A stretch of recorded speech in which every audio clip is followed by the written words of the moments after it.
J'ai l'impression de me faire démolir. Caitlin Clark a passé la saison dernière à encaisser des coups bas, à se faire hacher menu et à gérer des défenseuses qui pensaient pouvoir jouer les brutes, pour l'arrêter. Mais devinez quoi, cette époque est officiellement révolue. Les Indiana Fever ont blindé leur effectif avec non pas une, non pas deux, mais 3 gardes du corps, qui ne laisseront plus passer ce genre de bêtises. Les Indiana Fever ont enfin trouvé leur shérif. Elles ont mis la main sur celles qui feront respecter la loi pour Caitlin Clark. Et je ne vais pas mentir, quand on parle de Clark et de sa sécurité, l'année dernière, tout le monde parlait du besoin d'un bras armé. Accueillez Natasha Howard, Sophie Cunningham et Dewana Bonner. 3 stars vétérans qui jouent la rage au ventre et n'ont pas peur du contact physique. Si les détracteurs de Clark pensaient pouvoir continuer à la cibler avec des fautes violentes, des coups tordus, le réveil va être brutal. Le message est clair et net. Si vous vous en prenez à Clark, vous aurez affaire à elle d'abord. La chose la plus proche d'une protectrice qu'elles avaient, c'était Erica Wheeler. C'était le seul rempart pour défendre Caitlin Clark, Erica Wheeler, sans déconner. Peut-être Tammy, mais Caitlin Clark prenait énormément de coups. Elle se faisait cogner dès le début, il leur fallait leur Charles Oakley. Ce mouvement ne sert pas juste à ajouter du talent, c'est une déclaration de guerre. Les Fever ne sont pas là pour faire de la figuration, mais pour dominer. Avec ces nouvelles recrues, elles ont bâti une escouade capable de jouer vite, dur, et surtout de protéger leurs joueuses vedettes. Les brutes qui harcelaient Clark sont officiellement prévenues. Alors comment ces 3 joueuses vont-elles transformer les Fever en l'une des équipes les plus dangereuses de la WNBA ? Analysons tout ça. Parfois, il vous faut ce genre de joueuse dans votre équipe. Vous avez besoin d'un de ces gendarmes. D'ailleurs, chaque grande joueuse, chaque grande équipe qui possède une superstar, a la plupart du temps des profils de type garde du corps. Imaginez le tableau. Caitlin Clark, rookie, la plus électrisante que la WNBA ait vue depuis des années, entre sur le parquet pour sa première saison. L'énergie est dingue, les fans sont au bord de leur siège et tout le monde s'attend à un spectacle grandiose. Mais au lieu d'un accueil en douceur dans la ligue, qu'est-ce qu'elle reçoit ? Des fautes dures, des contacts inutiles et un niveau d'engagement physique qui frisait le ciblage pur et simple. Qu'est-ce qui se passait là-bas ? C'est tout ce que je vois, ils essaient depuis si longtemps de gagner. Du respect pour le basket féminin, et ensuite ils traitent ça comme une cour de récréation de collégiennes, des gamineries de vestiaire sur le terrain. Décortiquons ça. Ce n'était pas juste le bizutage typique d'une rookie. Clark faisait face à un niveau d'agressivité qui dépassait le cadre de la compétition. Elle se prenait constamment des coups bas, des charges et des fautes qui n'avaient rien à faire dans le jeu. Parfois, on aurait dit qu'elle montait sur un ring de catch plutôt que sur un terrain de basket. Et c'est là que ça devient choquant.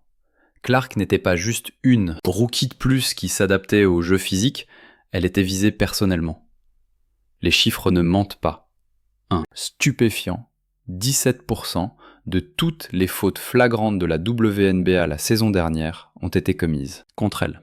C'est pas juste une défense rugueuse, c'est la preuve évidente que les joueuses s'étaient donné pour mission de la malmener.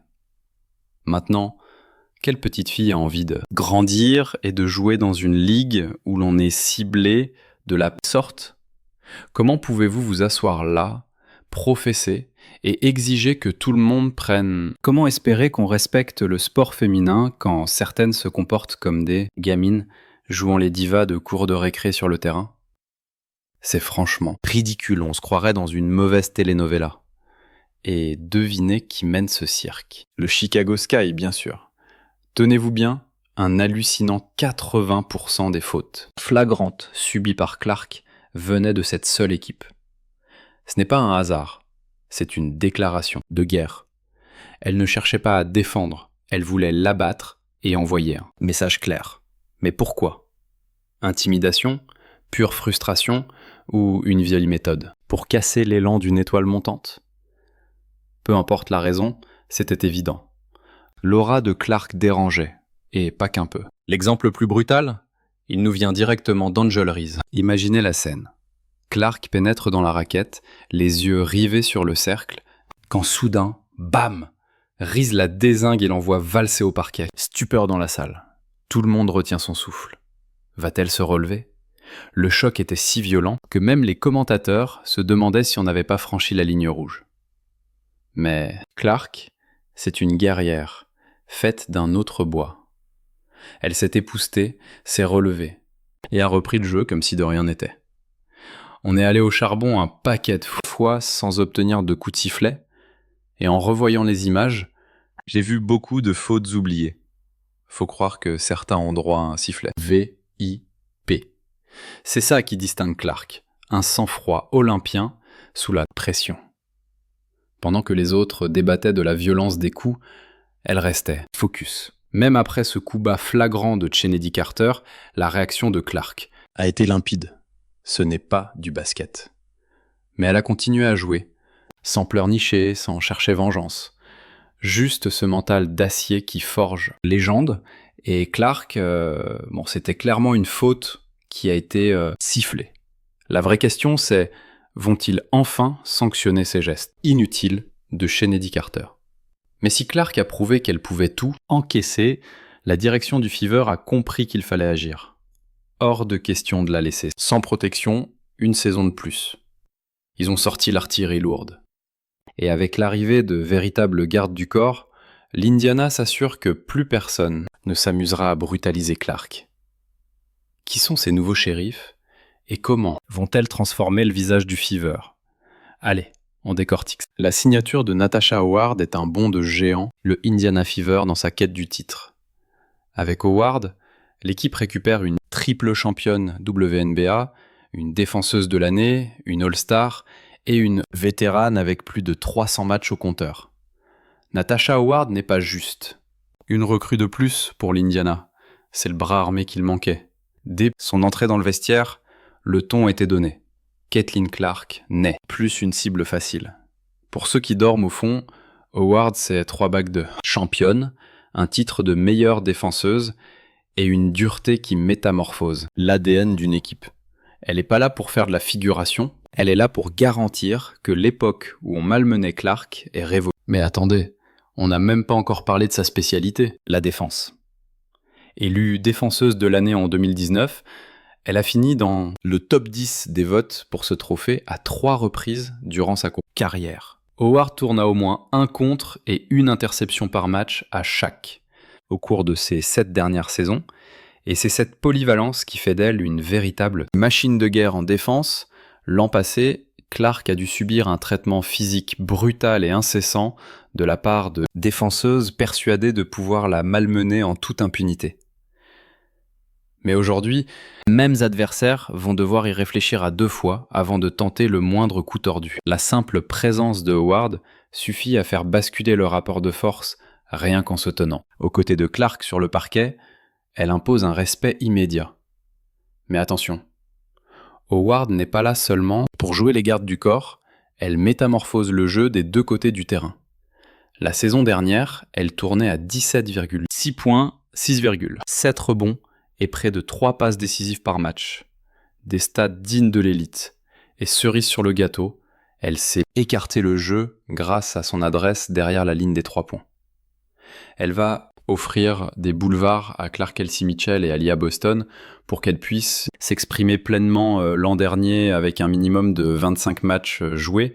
Natasha Howard faisait partie des 13 joueuses seulement à afficher une moyenne de 18 points.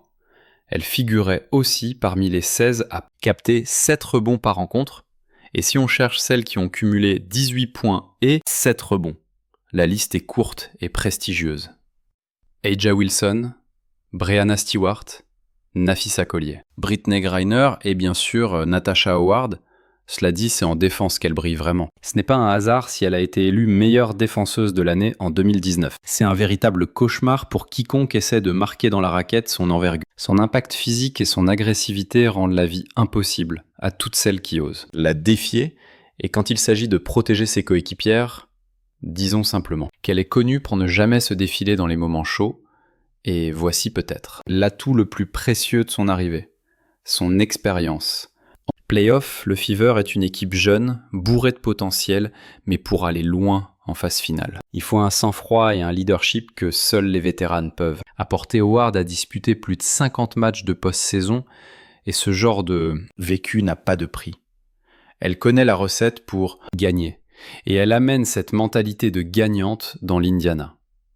Sa taille d'1m88 et son allonge lui permettent de semer le chaos sous le cercle, face aux intérieurs adverses d'ailleurs. Howard entamera la saison 2025 au 25e rang des meilleures contreuses de l'histoire de la WNBA. L'enthousiasme de Howard est à la hauteur de celui des fans. Comme elle le dit elle-même, je suis impatiente de revenir dans l'Indiana pour apporter mon expérience et ma dureté à l'équipe. Je veux aider Caitlin et le Fever à rivaliser au plus haut niveau et c'est exactement ce qu'elle va faire. Ce transfert ne sert pas juste à protéger Clark. Il vise DVD à la propulser vers les sommets. Howard sait ce qu'il faut pour être championne. Et elle est là pour montrer la voie à Clark et au Fever avec elle dans l'effectif l'Indiana. Ne va pas se contenter de riposter. Ils sont prêts à prendre le pouvoir. Caitlin Clark prenait des coups. Beaucoup de coups surtout au début, et il leur fallait leur propre Charles Oakley. Et c'est là que Sophie Cunningham entre en scène. Elle débarque dans l'Indiana. Et la WNBA vient de devenir carrément plus palpitante si Caitlin Clark avait besoin. De quelqu'un pour calmer les brutes, tout en plantant des 3 points, elle est servie. Le Fever ne cherchait pas seulement du talent durant cette intersaison. Il voulait de la ténacité. Et avec Cunningham, ils ont trouvé les deux. Il y a des vidéos, il y a tellement de clips où on voit Sophie déclencher des bagarres. Certains doivent se demander, Sophie Cunningham n'était-elle pas censée attirer Clark à Phoenix ? Il s'avère que Clark avait d'autres plans au lieu de partir à l'ouest. Elle s'est assurée que Cunningham, elle a rejoint l'équipe et croyez-moi, c'était pas un recrutement au hasard, c'était purement stratégique. Fever avait désespérément besoin de quelqu'un capable d'apporter cette énergie, cette attitude et une ténacité implacable. Et Cunningham coche absolument toutes ces cases. Sophie Cunningham, en général, c'est juste une dinguerie. Sauvage, c'est vraiment le seul mot qui me vient pour décrire Sophie Cunningham. Et franchement, c'est le carnage total. C'est genre l'anarchie complète la plupart du temps dès que Sophie Cunningham met son nez quelque part. Le nombre de bastons et d'embrouilles où Sophie Cunningham a trempé, c'est juste hallucinant. Mais parlons un peu de pourquoi Cunningham est la pièce manquante idéale pour l'Indiana. D'abord, son shoot. C'est pas juste une brute, c'est une sniper d'élite derrière l'arc. La saison dernière, elle affichait un 37,8% de réussite à longue distance. Et avec Clark à la baguette en attaque, attendez-vous à voir ce chiffre exploser. Imaginez un peu, la défense essaie de contenir Clark et Mitchell pendant que Cunningham attend tranquillement à 3 points pour dégainer. Bonne chance avec ça.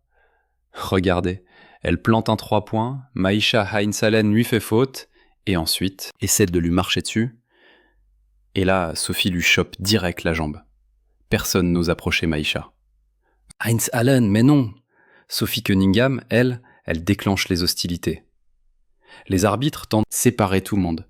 Aucune, je dis bien aucune joueuse du Mercury ne veut s'approcher d'eux. Miisha, elles sont terrifiées. Mais bon sang, Miisha est l'une des joueuses les plus coriaces de cette ligue et Sophie Cunningham va au front, tête contre tête avec elle. Le shoot n'est pas son seul atout. Elle a ce vice, cette agressivité naturelle. C'est le genre de joueuse qui encaisse les contacts, qui fait du trash talk et qui assure derrière sur le terrain. Et faut pas oublier un détail, elle est littéralement ceinture noire de taekwondo. Donc pour toutes les défenseuses qui penseraient à bousculer un peu trop Clark cette saison, elles feraient mieux d'y réfléchir à 2 fois. Sophie Cunningham, c'est tout un dossier. Il y a tellement de situations, parfois c'est sa faute, parfois non, mais une chose est sûre, elle ne se dégonfle jamais. Elle ne reculera devant rien, peu importe les circonstances, face n'importe qui. Et c'est exactement ce qu'il faut au Fever de l'Indiana. Si quelqu'un touche à Caitlin Clark, si quelqu'un ose refaire ce que Victoria Vivians a fait à Caitlin Clark, ce ne sera pas à Caitlin Clark de s'en mêler et de prendre une faute technique. Sophie Cunningham sera déjà là pour régler ça. C'est elle qui prendra la technique, sans hésiter. Maintenant, décortiquons comment ce transfert transforme le 5 majeur du Fever. Cunningham débarque comme une ailière polyvalente, capable de shooter, défendre et apporter ce leadership de vétéran.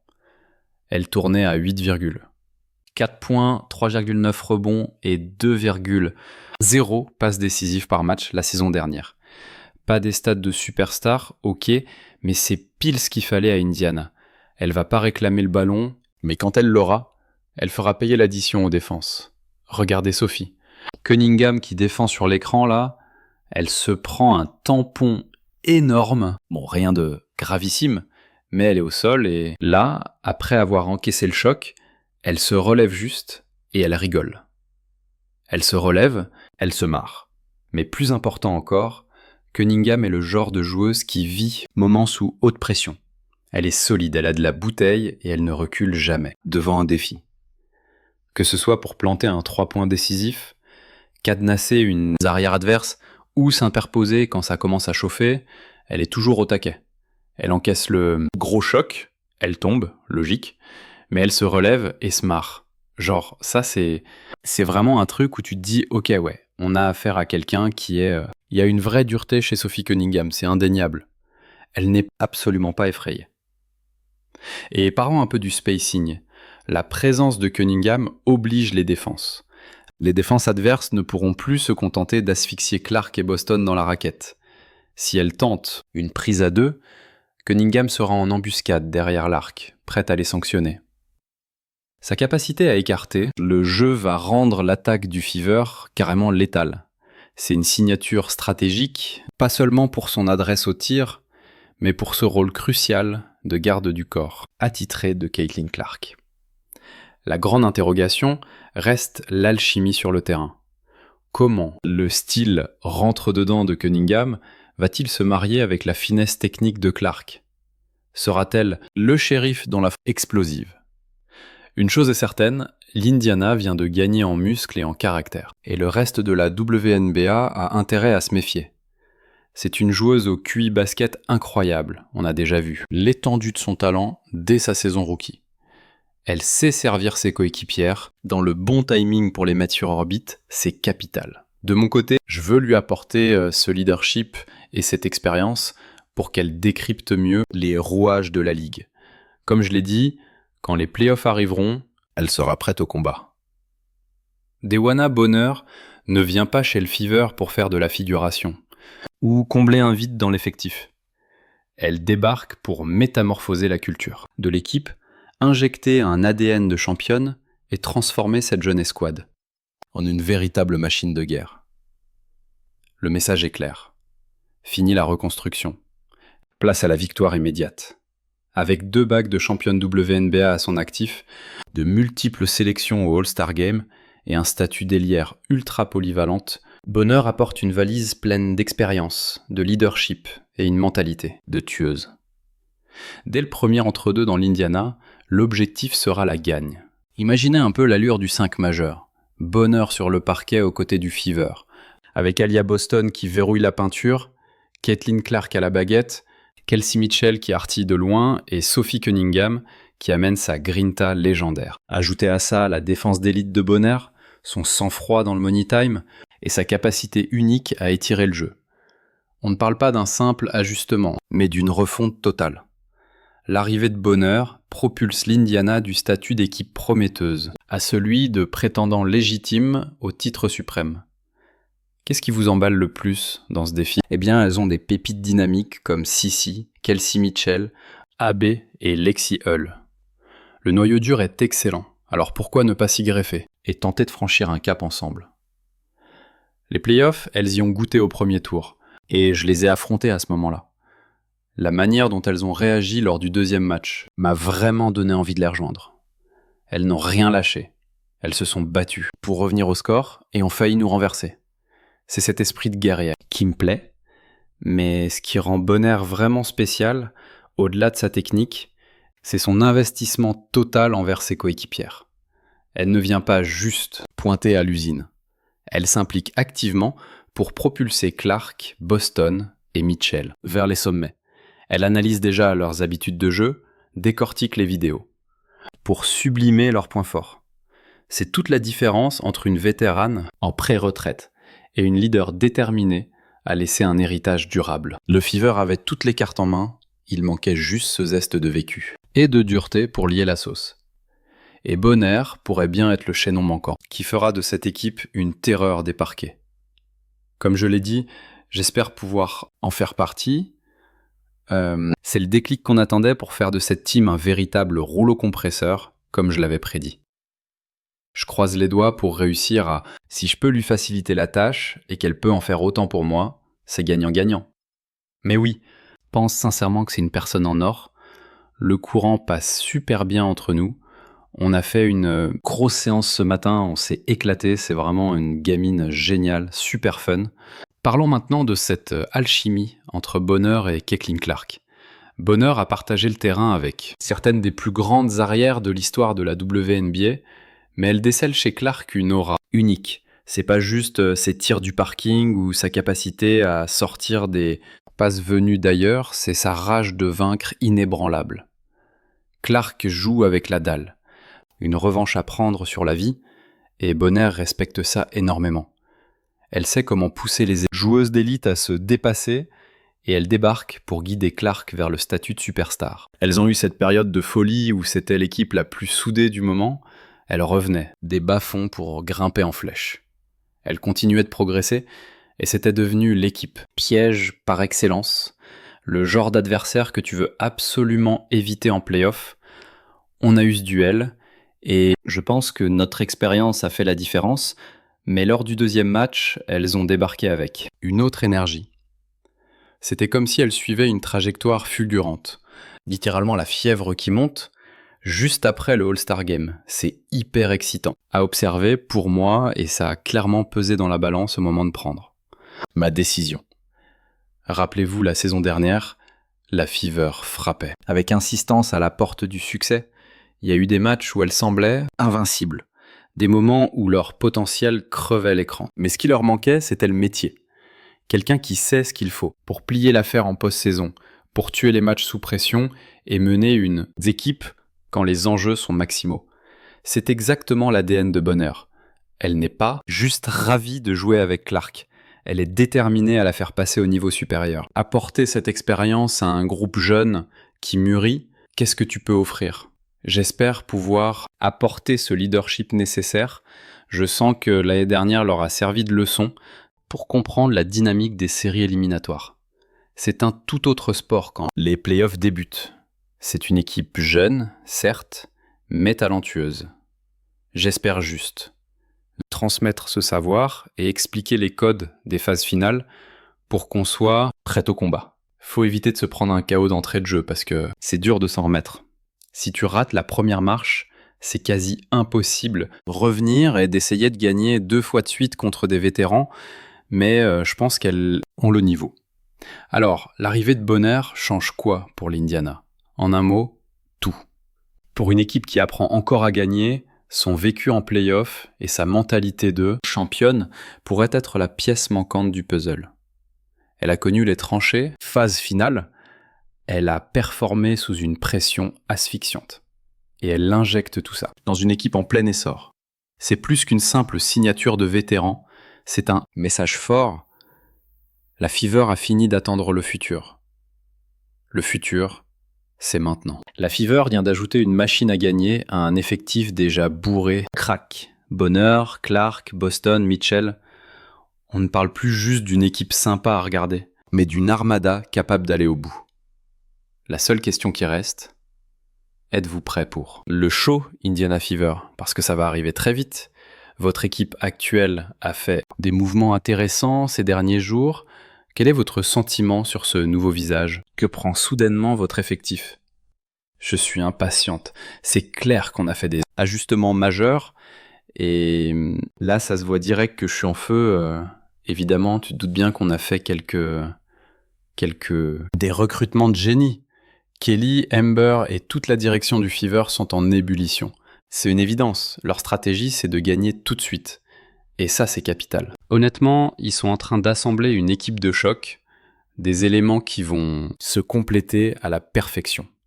L'Indiana Fever vient de réaliser un coup de maître. Une démonstration de force qui met toute la WNBA en état d'alerte maximale. En un claquement de doigts, ils sont passés de la reconstruction au statut de prétendant au titre. C'est fini le temps où Caitlin Clark se faisait malmener. Terminé.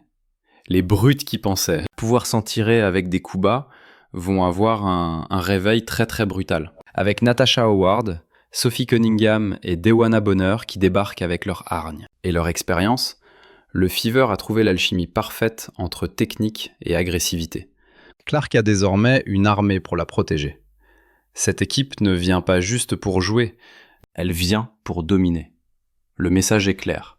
Indiana ne fera pas de cadeaux, ils veulent le trône. Ça vous chauffe ? Dites-le nous en commentaire, likez, abonnez-vous et activez toutes les notifications pour ne rien louper.